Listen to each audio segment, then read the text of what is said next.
So, I mentioned earlier that we were going to look at some strategies for overcoming resistance to change. So, this is where we're up to now. And these different strategies we're looking at are categorized according to their level of risk as well. Some are low risk and some are high risk. Our first one, communication, is low risk. Of course, every strategy really for overcoming any kind of resistance is going to need a really good level of communication.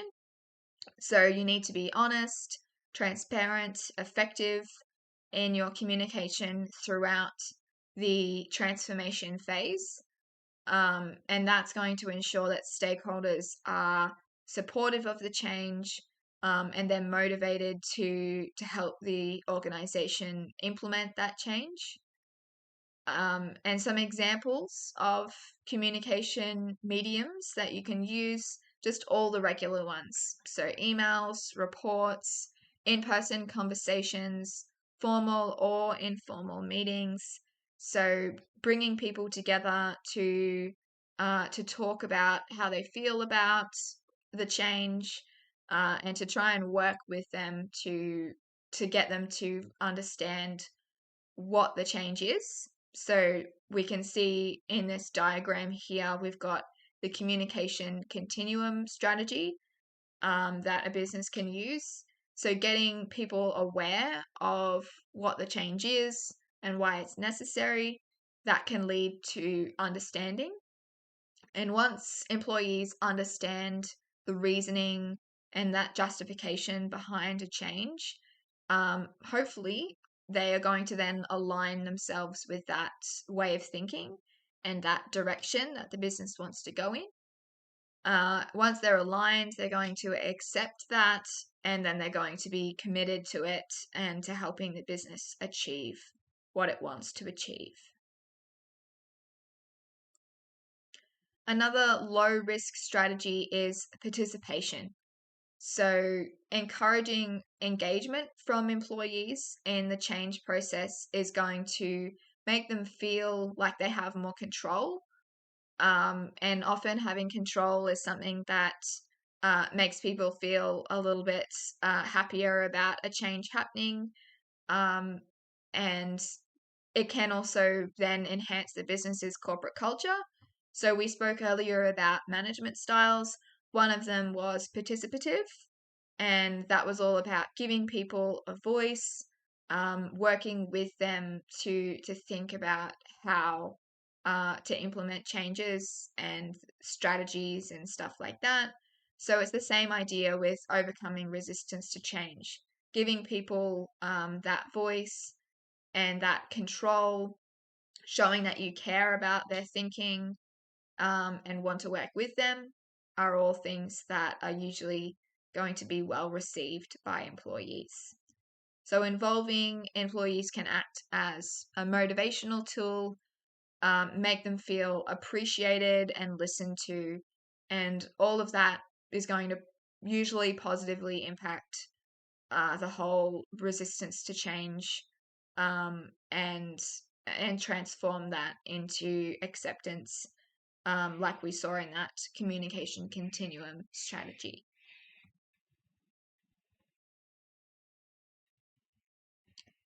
Next, we've got negotiation. This is also a low risk strategy, but we're sort of progressing a little bit towards a slightly higher level of risk here. So negotiation is often required when change occurs, because when you are communicating with people, when you are getting employees to participate in discussions, participate in decision making, just the communication alone is usually not going to result in everyone being satisfied. So hopefully it's going to go a long way to getting people to understand, if they know, like I mentioned, the reasoning and how it would work and those sorts of things. That's a great start, but they may want to negotiate um, to make it a little bit more aligned with what they think is best. So This negotiation process could involve employers or leaders in an organization identifying any employees who are likely to resist change, or who have expressed their sort of resistance to change outright. And then those employers or leaders will try and negotiate with them to get them to cooperate, to get them to be satisfied. Negotiation is all about this sort of bargaining process, this back and forward, where you're not arguing, but you're communicating respectively with one another, and usually finding some kind of middle ground or compromise that everyone is happy with. So it can be a relatively straightforward strategy to avoid significant resistance. Usually when both the organization and the employee is giving a little and taking a little, you're finding this middle ground, and that's something that most people are happy with. However, it can also be expensive. So depending on what you are doing in this strategy, you may be paying for different incentives.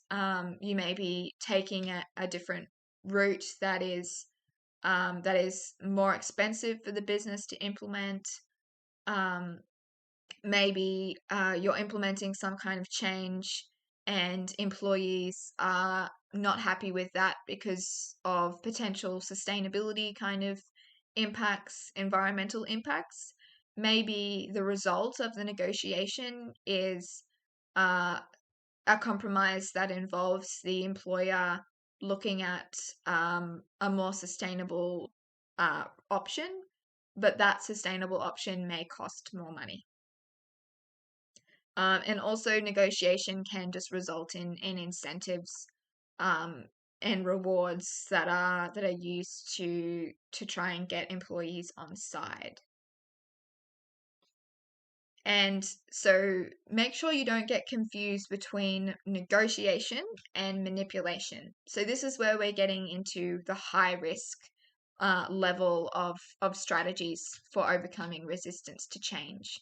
So manipulation aims to achieve the result that the business is looking for by really strategically dealing with or exercising influence over an employee.